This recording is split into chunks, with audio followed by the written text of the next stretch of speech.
¿Qué tal? Muy buenas noches. Hoy tenemos de invitado a Alberto Pérez, jefe de gabinete. Vamos a pedirle a Alberto Pérez que arranque mezclando las cartas. Esto se inicia jugando, ¿eh? Es un programa lúdico en el cual vamos a hablar jugando de política nacional, de algunos de los personajes de la realidad política. Ya está, están bien variadas.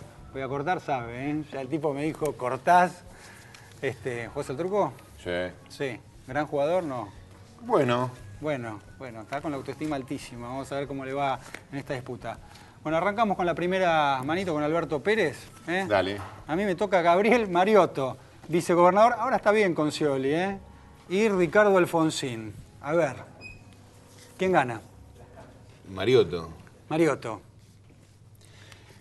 Porque nosotros siempre creímos, y lo dijimos de entrada con el gobernador, que las relaciones políticas y personales maduran con el tiempo.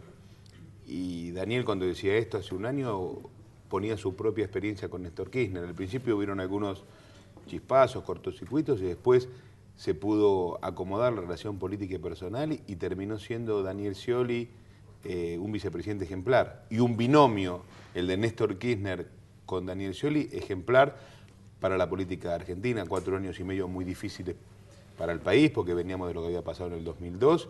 Sin embargo, los dos juntos pudieron sacar el país adelante y al principio también pudieron haber habido algunos chispazos, pero enseguida nos pudimos acomodar y hoy es un vicegobernador que preside el Senado, que ayuda a que saquemos las leyes, que acompaña al gobernador, por eso lo elijo.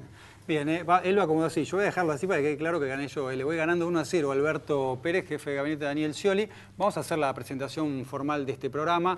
Obviamente vamos a hablar con Alberto Pérez de muchísimos temas, entre ellos los temas electorales, que nos abocan en estos tiempos con este lanzamiento de Sergio Massa y con la polémica que está suscitando dentro de lo que es el espacio oficialista o dentro del peronismo, si quieren llamarlo así. Pero también va a estar en el próximo bloque Luis Zamora, quien fuera el primer diputado trotskista y quien va por más, quiere nuevamente ser diputado. Y en el último bloque vamos a hablar con un gran colega, un gran amigo, que es Eduardo Blaustein, que habla de años de rabia. Vamos a preguntarle de qué se trata. Pero volvamos con Alberto Pérez.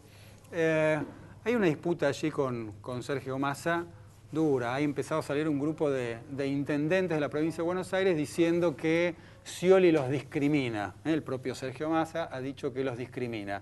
Me hizo acordar en algún momento cuando ustedes se quejaban de que el gobierno nacional no les giraba fondos. ¿Ustedes están haciendo lo mismo que el gobierno nacional en algún momento le hizo a ustedes?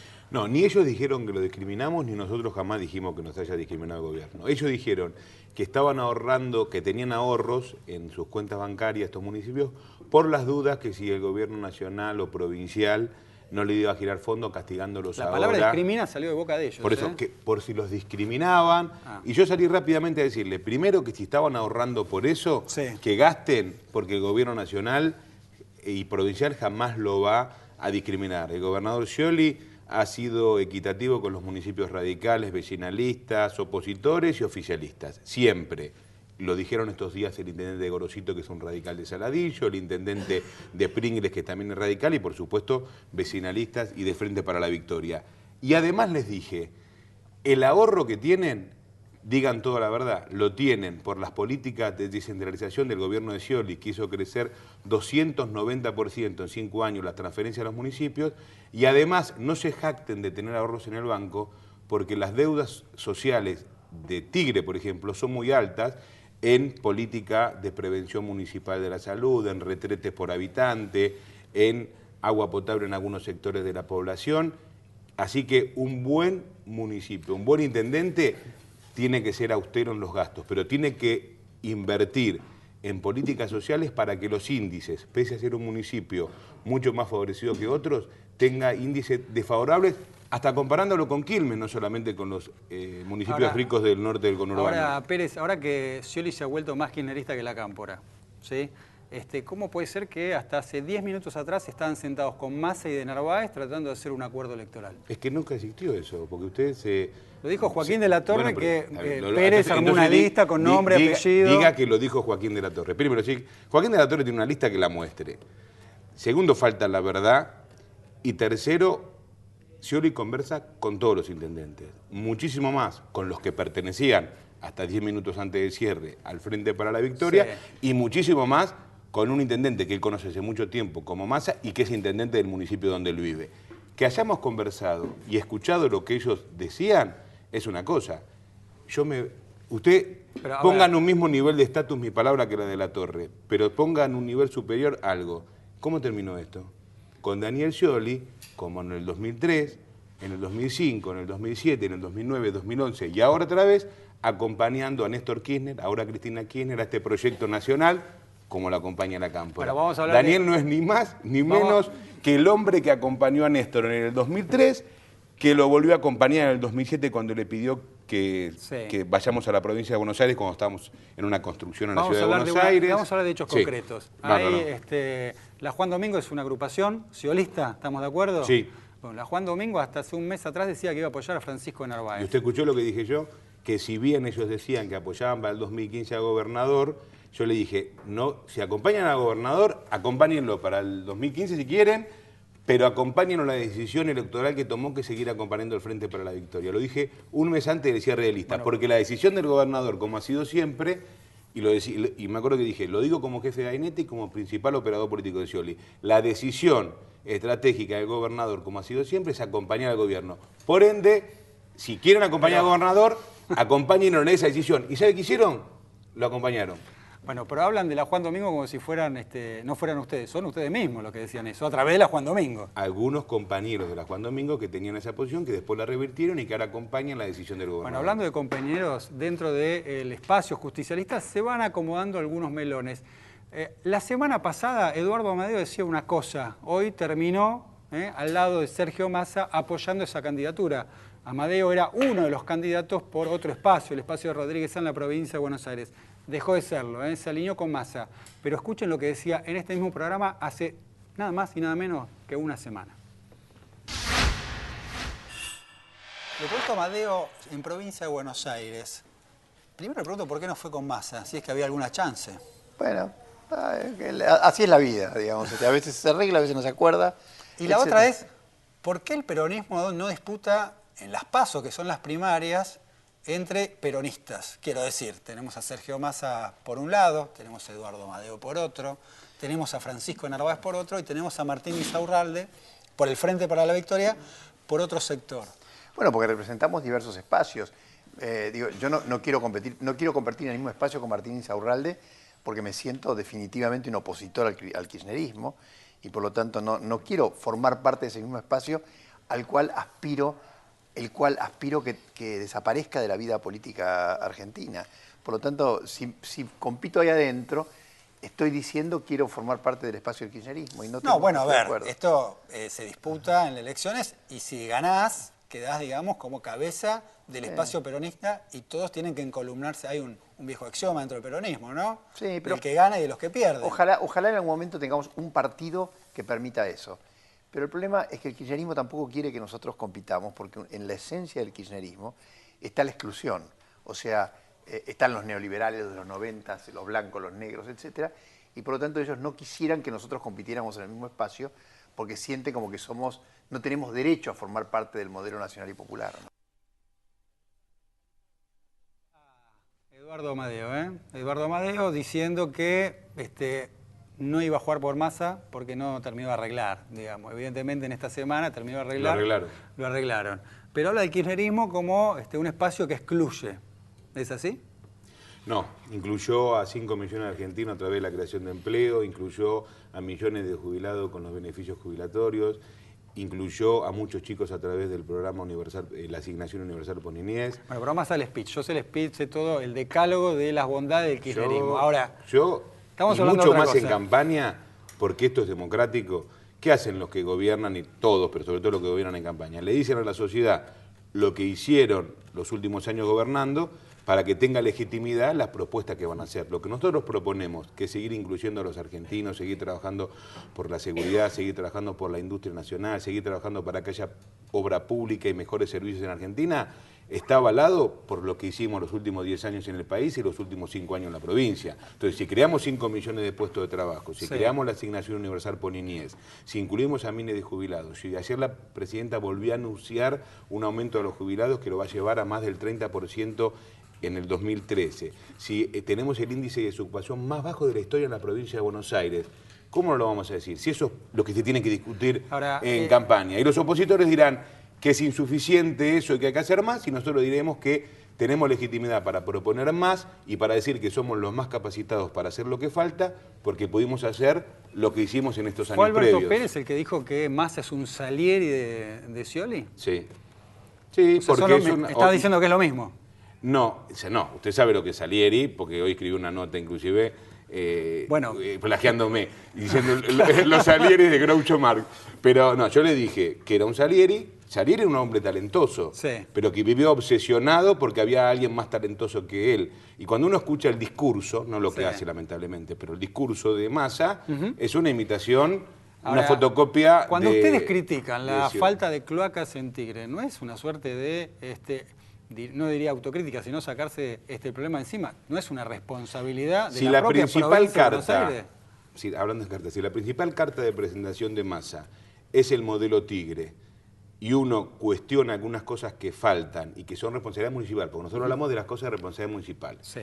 La salud primaria, porque los hospitales son de la provincia de Buenos Aires, porque temas que tienen que ver con los retretes, temas que tienen que ver con la inclusión de muchos sectores, que es una política municipal. Ahora, si él se va a hacer cargo de lo bueno y no se va a hacer cargo de lo malo, está faltando la verdad.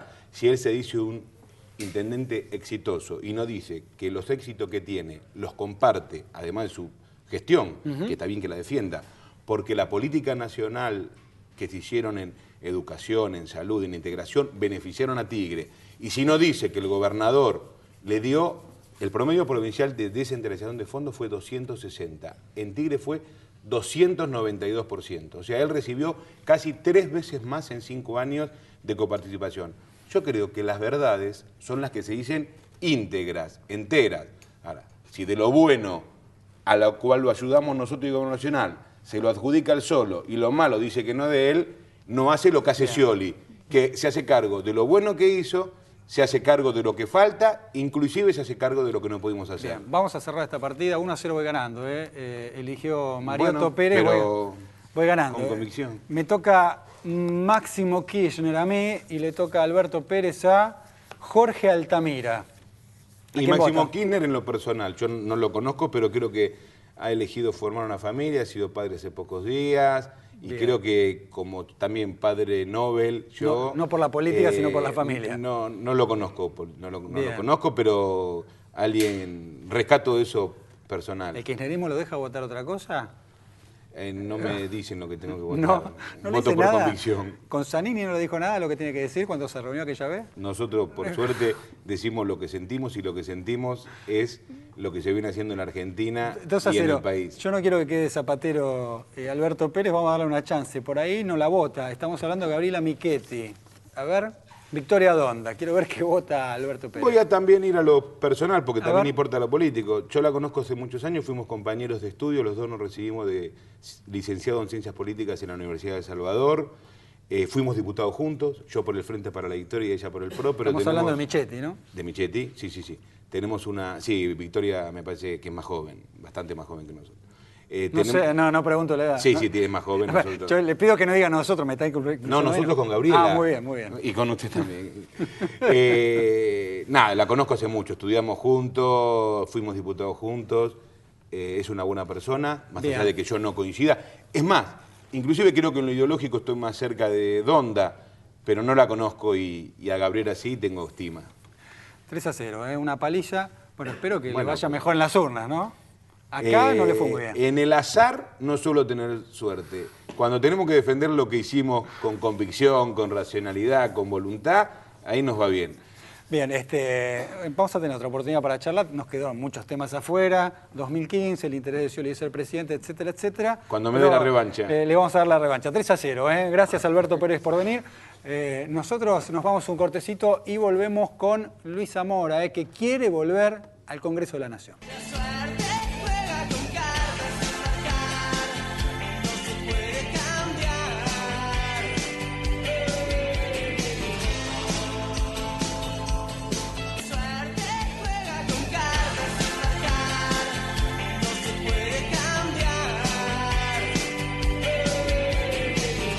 Bien, estamos con Luis Zamora, que es precandidato a diputado nacional por Autodeterminación y Libertad. ¿Es correcto? Es el partido, el viejo partido de Luis Zamora. ¿Seguís vendiendo libros? No, no. No, ya no. Sí, seguís viajando en colectivo. Sí. Eran como las etiquetas de Luis Zamora, ¿no? Pero yo más quiero en subte. Más en subte. Más en subte de colectivo ahora. Yo le quiero preguntar algo, por acá estamos en la época de la papa manía, que es casi una osadía. Me voy a hacer una mención crítica de Francisco de Jorge Bergoglio. Le quiero preguntar a Zamora, que es creyente en la causa ESMA y que ha estado sentado ni más ni menos con Bergoglio, haciéndole muchísimas preguntas a partir de lo que fue el secuestro de 2 jesuitas. ¿Qué sensación le quedó? Que mentía. Que mentía. Que mentía. Sí. Que mentía significaría ¿qué en este caso? Bueno, que en sus respuestas no estaba diciendo la verdad. Es más, varias veces le pedí al tribunal que le recordara que estaba declarando bajo juramento porque 2 o 3 respuestas era ostensible que mentía. A ver, las sospechas sobre él estaban planteadas ¿de qué manera, en qué términos? Los 2 sacerdotes, tanto Yalix como Llorio falleció, pero en vida, lo acusaron de haberlos entregado a la Marina. Son denuncias que hacen las víctimas, los 2 sacerdotes que dependían de él, por escrito. Yalix en un libro, que se supone que es algo meditado, que precisamente se llama Meditaciones. Es un teólogo muy destacado, Yalix, un hombre muy respetado en la Compañía de Jesús. Y Llorio en diversas oportunidades. ¿Y en alguna publicación no, pasado, transcurrido el tiempo, publicación de los últimos meses, no tomaron distancia a esas acusaciones? Yalix, que es un hombre muy mayor, tiene más de 85 años, está prácticamente retirado en un monasterio en Alemania. Primero hizo una aclaración superior, no fue suficiente, hizo otra aclaración, un comunicado, y hasta que finalmente se ve que le dijeron, salga usted a decir algo, y salió a decir lo contrario de lo que había escrito. Pero, bueno, creo que el poder de Roma es muy poderoso y obviamente que lo presionaron y lo habrá dicho. Pero bueno, lo que escribió, lo escribió. Y dice claramente que vio documentos y tuvo vínculos con más de 30 oficiales, de los cuales concluyó que el padre Bergoglio, que él creía que no los había protegido, no había hecho mucho más, los había entregado a los militares. Está escrito, bueno. Bien, voy a recordar una frase de Zamora de hace muy poquito, una frase que voy a decir que es una frase dualdista. ¿Por qué? Porque me hace acordar estamos condenados al éxito. Y ahí voy a la frase de Zamora. Zamora dijo que la izquierda no está dividida por las diferencias, sino por las coincidencias. ¿Cómo es eso? Sí, me refiero en realidad a la izquierda tradicional en esa frase, no me refiero a los partidos de izquierda tradicionales, digamos, en el mundo, en Argentina también, se postulan para dirigir. Dicen, los pueblos luchan, los dirigentes los traicionan, sí. Hay que construir una dirección que no traicione. Bueno, cada partido considera que está construyendo esa dirección que no va a traicionar. Por lo tanto, compite con el resto, porque considera que las otras sí son... Pero ahora con las posibilidades de las PASO, ¿no? Podrían estar todos en un mismo frente y definir, en definitiva, valga la redundancia, quién de todos esos sectores de la izquierda va a ser la que finalmente va a ser candidato o conducir el PASO. Pero quien tiene convicciones no define si sus convicciones están equivocadas por tener más o menos votos. Eso no se define en una interna. Bueno, pero se pierden... Yo lo que creo que no, en el caso nuestro, nosotros no intervenimos en esos frentes porque son frentes electorales. El Partido Obrero les ofreció. Sí, les ofreció para hacer un frente electoral. Y terminado el frente, terminó el frente. Entonces, ¿cómo son esos diálogos? No, muy cordiales. ¿Quién no sé si Altamira? Con Pitrola, muy cordiales, muy fraternal, muy respetuoso. Pitrola es un hombre que yo le tengo estima, respeto como militante. Y como militante anticapitalista, socialista, más. Como puedo extenderlo a la militancia de los partidos de izquierda. Pero general, digo, ¿no? son charlas tradicionales que tienen habitualmente los partidos. No, nosotros en el primer lugar de la lista. La verdad que en todos estos años no habíamos tenido ninguna relación. Y alguna charla, una marcha, una lucha que uno se encuentra, ¿no? Uno está en muchos lugares comunes. Pero no teníamos... Esto fue una charla excepcional. Después de tantos años, un día me llamó y me dijo, sí, le dije, con mucho gusto. Y charlamos, y me propuse, pero es un frente electoral, pero sí, las diferencias las dejamos de lado y priorizamos intervenir juntos, a ustedes les va a venir bien y a nosotros también.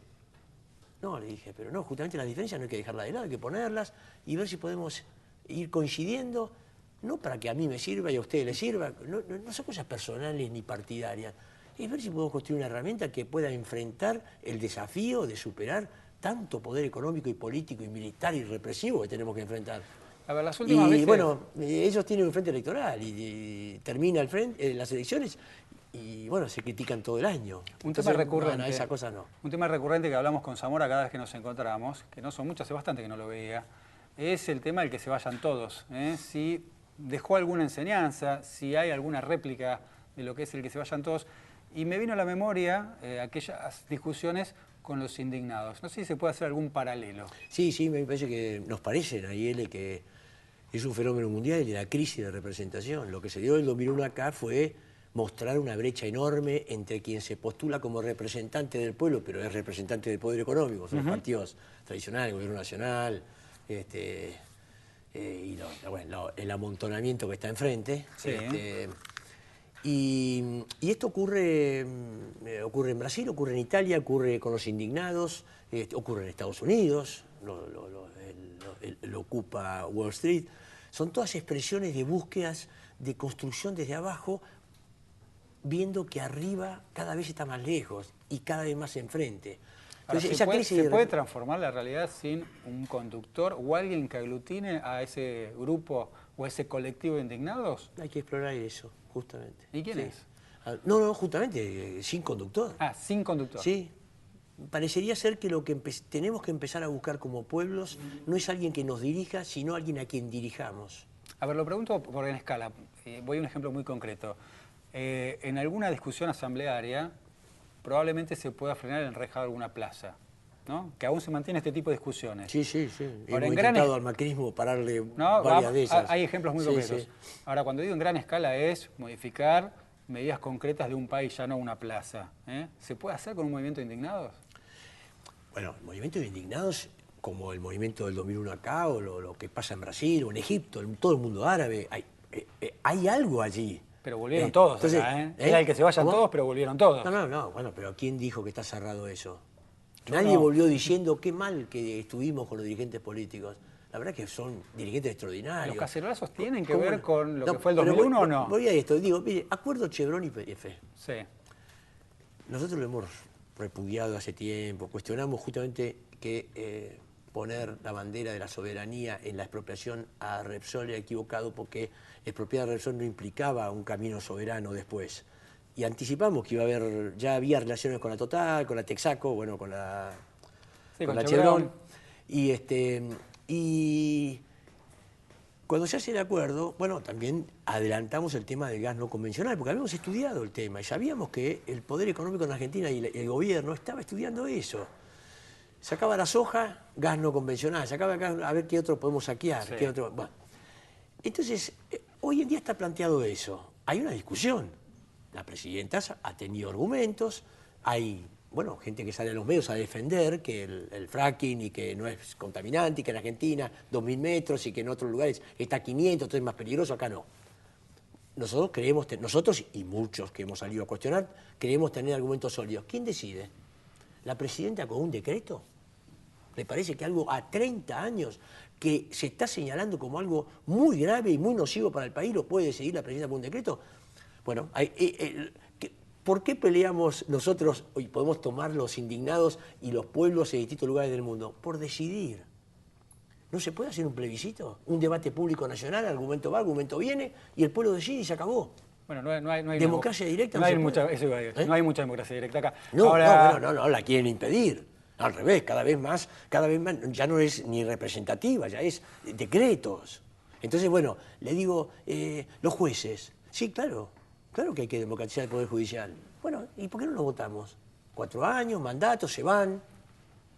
Lo separamos de las listas para que no sean listas sábanas, Bueno, lo que pasa es que elecciones separadas. ese pero proyecto, el proyecto de la presidenta era elegir el Consejo de la Magistratura, es decir, una no, cueva peor, de tranza. No solo eso, bueno, sino que además se anulaban las declaraciones juradas. Bueno. Además, digo, si bien se extendían, que no sean solo los funcionarios los que presenten su declaración patrimonial, se extendían a Poder Legislativo y al Poder Judicial, de hecho, era una declaración global con esta nueva ley, y las declaraciones un poquito más finas quedaban en un documento reservado al cual no accede nadie, salvo que haya un pedido de juez, con lo cual, en verdad, ahora se va a saber menos de lo que se sabía antes. Usted no piensa que... Ahora, nosotros le planteamos, democraticemos todo, también el Poder Ejecutivo, el Poder Legislativo, la revocatoria de los mandatos.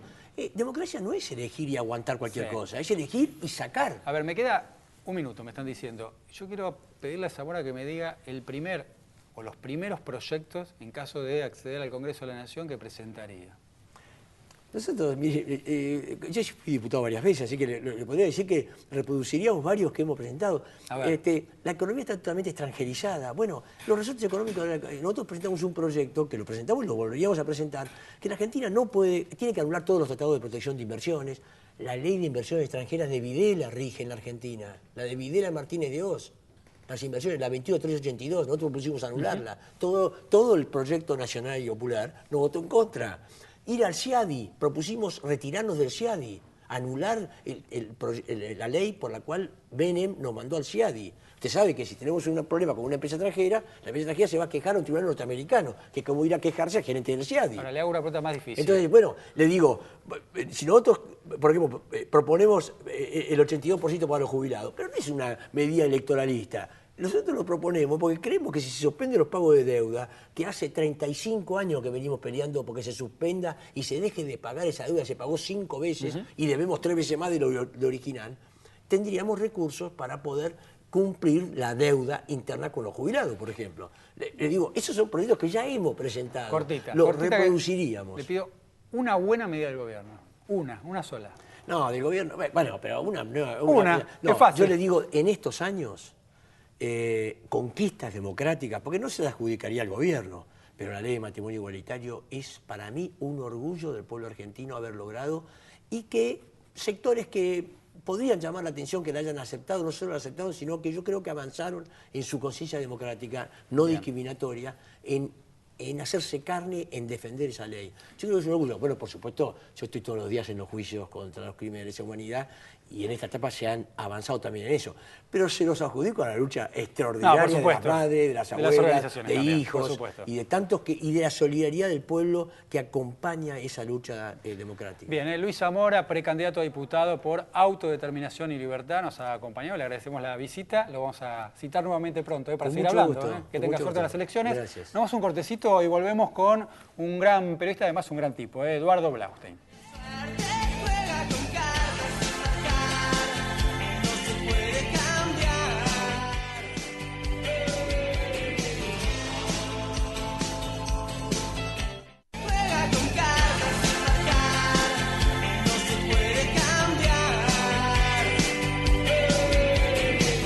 Bien, estamos con Eduardo Blaustein, periodista, escritor, colega, gran tipo. Voy a mostrar esta cámara, a ver, este es el libro, ahí si lo toman, Años de rabia, el periodismo, los medios y las batallas del kirchnerismo, la última criatura de Eduardo Blaustein. Como siempre le pregunto a la gente que escribe libros por qué le pone los títulos que les pone. En este caso, Años de rabia. Vamos a empezar por no engañar al público. Uno busca como periodista un título de cierto impacto, de cierta polenta, y Años de rabia es una metáfora más o menos fácil de los años estos de crispación, polarización. ¿Cómo prendió la palabra crispación? Vos sabés que yo lo usé en crítica, estábamos hablando fuera de cámara de crítica, de nuestra experiencia común en el diario Crítica, y la utilicé en crítica y casi que me arrepiento, porque fue como precursora y se exageró tanto con el tema de la crispación que siento como una especie de culpa. A ver, para los que no saben, les digo, Eduardo Blaustein inició su trabajo en periodismo y gráfica y radio en Barcelona. Sí, señor. El tipo que te habla bien gallego, muy bien te habla gallego, donde se licenció en Ciencias de la Información. En Argentina trabajó en muchas redacciones, yo lo conozco de varias. Por ejemplo, de Página 12 y Crítica de la Argentina, como decíamos recién, también estuvo en El Porteño y en Miradas del Sur, que fue lo último, Última en gráfica. Y publicó, decíamos ayer, la prensa argentina bajo el proceso, prohibido vivir aquí, y una parva de libros más. El tipo no para de escribir, y además es una pluma brillante porque es un tipo que redacta de una manera muy amena, ¿no? Textos muy atractivos, lo digo yo, lo miro a él, pero él no va a decir nada porque obviamente es un tipo bajo perfil.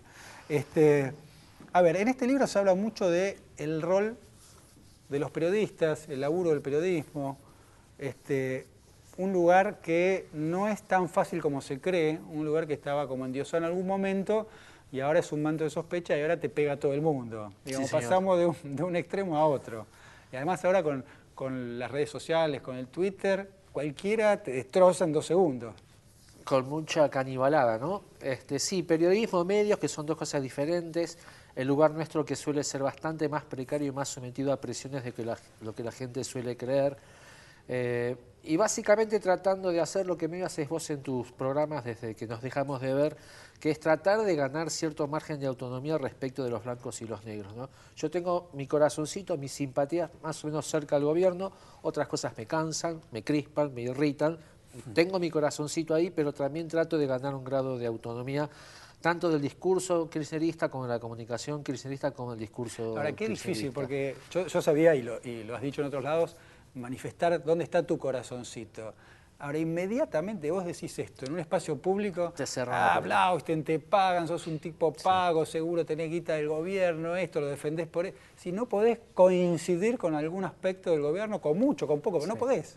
Ni tampoco lo contrario, digamos, sos opositor, te dice lo mismo del otro lado. Es un problema porque buena parte como de la usina, de la crispación, viene de los 2 campos blancos y negros. No sé, la Corpo, como diría 678, Clarín, La Nación, Perfil, que es verdad que tiene un peso intoxicante y enfermante al que yo critico acerbamente. Está el periodismo kirchnerista y el gobierno con su propia artillería, pero las propias audiencias están terriblemente enojadas. Entonces, a mí, por ejemplo, por citar un caso, escucho el programa de Mario Weinfeld al Mediodía Nacional, que me parece un tipo brillante y muy cálido. Y casi siempre las audiencias lo corren desde un lugar más estalinista que el del propio Weinfeld, que es un tipo de cabeza abierta. O sea que las audiencias también están como muy enojadas y eso a nosotros como que nos incomoda también. Ahora, es complicado el laburo en general. Como te decía antes, si no te dicen que te garpan, te dicen que sos un operador, que estás, bueno, te iba a decir estás a sueldo, es lo mismo prácticamente, pero es muy difícil. A ver, yo lo que digo es lo siguiente, me parece que el kirchnerismo lo que logró es poner sobre la mesa de discusión eso que discutíamos antes únicamente los periodistas. En un café, no, Clarín, cuestionar a Clarín era impensado tiempo atrás. Desde ese lugar hay un logro, que es discutir los medios y discutir el periodismo. Desde otro aspecto también es verdad que hay como un procedimiento medio estalinista. ¿Sí? ¿Es así? Es más o menos así. Es más o menos así. A mí me parece absolutamente saludable y virtuoso que durante el kirchnerismo se haya abierto esta discusión y unas cuantas más importantes, eso me parece muy bien, y que se extendió esa discusión. Efectivamente, antes era de los periodistas más inquietos, de la academia, de la militancia, de los que hacían radios alternativas y demás. Eso se amplió, pero así como se amplió, se adelgazó, porque se simplificó mucho la discusión y se la hace muy en blancos y negros, y muy en función de los intereses de cada cual. Pero me quedo más con lo saludable que con lo fulero, digamos. De ese proceso. ¿Qué es lo saludable? Lo saludable es que estemos nosotros mismos en discusión, que las corporaciones mediáticas, aunque la palabra pierde un poquito de sentido, también estén siendo sometidas a una lupa mayor. Eso me parece importante. Entre otras cosas porque yo te digo, los que están como en ese lugar que no se compran el blanco y negro, están en un gris, te dicen tibio, este tipo no se juega por nada. Lo lamento mucho, uno tiene que, uno se juega, ya sé, uno pierde en esa discusión y quedas medio como aislado entre los 2 monstruos que te morfan, pero uno tiene que jugarse por sus convicciones y tratar de ser lo más responsable y lo más honesto que pueda, digamos. Sí, aparte de ser tibio no quiere decir ser gris. No necesariamente significa ser tibio porque uno puede defender. A ver, estoy pensando, por ahí defendés con mucho ahínco la asignación universal por hijo, que es una medida que implementa el gobierno, y por ahí sos un férreo detractor de este acuerdo. Hablamos con Zamora del acuerdo, por ejemplo, entre YPF y Chevron. Eso no es ser tibio, es ser duro con una medida y aplaudir otra, digamos, del propio gobierno, y eso no significa ser tibio, Es que sino es que sos es que muy... está mal aplicado tibio, porque yo creo que, digo, es horrible porque parece que nos estuvimos adjudicando todos los méritos. Es ser valiente, tratar de escapar de dos miradas en blanco y negro en un momento en que la sociedad prácticamente te lo impide. Yo creo que es más valiente asumir esa posición, insisto, desde mi lado más kirchnerista, porque yo no me siento que estoy en un lugar perfectamente equidistante de los dos polos. Creo que incluso dentro del kirchnerismo, esto por ahí suena mesiánico, yo estoy dando un paso medio temerario porque el kirchnerismo en particular es poco introspectivo. En el periodismo kirchnerista hablamos también, como en otros lugares, en las redacciones en la esquina, en el asado, en el bar, pero las cosas no se dicen mucho públicamente y tampoco se dicen en la política kirchnerista públicamente. En el libro hay todo un primer capítulo donde volcás experiencias internacionales, hablas de medios, vos diferenciás periodistas y medios. ¿Hay un proceso de cambio también a nivel internacional en lo que son la constitución de los medios, quiénes las integran, cómo actúan, cómo interactúan? El famous tema de lo corporativo es un tema de la globalización, es un tema espantoso, monstruoso. Hay corporaciones, en ese sentido Clarín se sabe defender bien, hay corporaciones muchísimo más importantes que Clarín y más temibles que Clarín. El amigo Barack Obama todo el tiempo trata de construir una comunicación alternativa que le eluda a la Fox y se la pasa puteando contra la Fox. Mitterrand hace 40 años intentó hacer lo mismo. O sea que el tema del avance, que para colmo son corporaciones de medios fusionados con las lógicas financieras, por lo tanto son muy conservadoras. Eso se está discutiendo mucho mejor en América Latina que en Europa, donde las sociedades están mucho más pasivas. Y esa fusión de lo corporativo, lo mercantil, la necesidad financiera de rendir lucro inmediatamente, genera un tipo de periodismo muy degradado, muy malo. Eso está en discusión en todas partes. ¿Vos estás enojado con el periodismo también, o no? Yo siempre viví, yo entré a la vida equivocada. Yo entré a los medios porque de pibe miraba como una especie de sonrisa ácida, en la época de los 70, lo que eran los shows televisivos y me interesaba y me divertía y entré siempre con una mirada crítica más de sociólogo que de periodista. Porque yo te vi haber compartido redacciones con Eduardo, decía Página 12 y Crítica. Recuerdo en Página 12 fue hace más tiempo, por ahí recuerdo menos, pero sí recuerdo más en Crítica, que ya arrancaste ya con una mirada un poco desconfiada de lo que iba a ser el proceso de la constitución de ese diario en particular. Con Página también tenías alguna crítica. ¿Por qué volvés a incurrir en el error de seguir en el periodismo? Curiosamente porque me genera mucha curiosidad. Digamos, lo que me ayuda mucho a mí a hacer periodismo es que soy curioso. Segundo, porque necesitaba laburo. Tercero, porque fundar un diario, la experiencia de la fundación de un diario es hermosa, es muy hermosa. Y el escepticismo es porque yo estaba más grande, porque ya lo conocía mejor a la Nata, porque había compartido con la Nata El Porteño, Página, la fundación de la revista 21, donde la pasé muy mal, y entré con ese escepticismo sabiendo que existía el riesgo de que el producto que hiciera la Nata no fuera el que por lo menos yo quería, y el que unos cuantos otros que nos integramos a ese proyecto queríamos. O sea que me lo trataba de morfar porque había mucha gente un poco más joven que vos por ahí que entraba con un montón de entusiasmo. Y yo trataba de reprimir mi escepticismo porque no quería ser el que les arruinara la fiesta. Iba a ser como digamos. El País de España, más o menos al principio, ¿no? La gráfica, había discusiones de ese tipo, fue otra cosa. Había un compañero nuestro que tiene una definición muy linda, fue el primero en rajarse, que decía, ustedes fundaron Página y ese fue el proyecto de su generación, nosotros los que hoy tienen 35, 40 y algo, queremos también tener Página de nuestra generación. Ese era representaba un poco la utopía de muchos de los que entraron a Crítica. Y no fue ni chicha ni limonada. Fue aguachento. Lo que sí tuvo de interesante en relación a esta conversación que estamos teniendo es que dentro de todo tenía una diversidad política mayor de la que tiene hoy cualquier diario. Eso creo que, era una hay que reconocerlo. Heterodoxa. Rara, mezclada, carnavalera, pero se mezclaba, qué sé yo, lecturas de economía de un equipo más o menos de izquierda, pibes que venían de perfil, una línea más como la tuya. Yo, en pleno conflicto del campo, despotricaba contra la línea editorial que le imprimía la Nata al tema. Había una especie de desorden que tenía una parte de divertido, digamos. Bueno, años de rabia, no sé, acá lo muestro, ahí. Años de rabia, Eduardo Blaustein, el periodismo, los medios y las batallas del kirchnerismo para aquellos que quieran interesarse con lo que está pasando en los medios en la actualidad, lo que pasa en algunas redacciones, lo que pasa en el mundo y esta mirada, por lo menos escéptica en algún punto, pero por otro lado muy analítica y reflexiva de Eduardo Blaustein. Es un gran tipo y un gran periodista a quien le agradecemos que haya venido al programa. Bueno, nosotros nos reencontramos como siempre jueves, 22 horas aquí por CN23. Chau.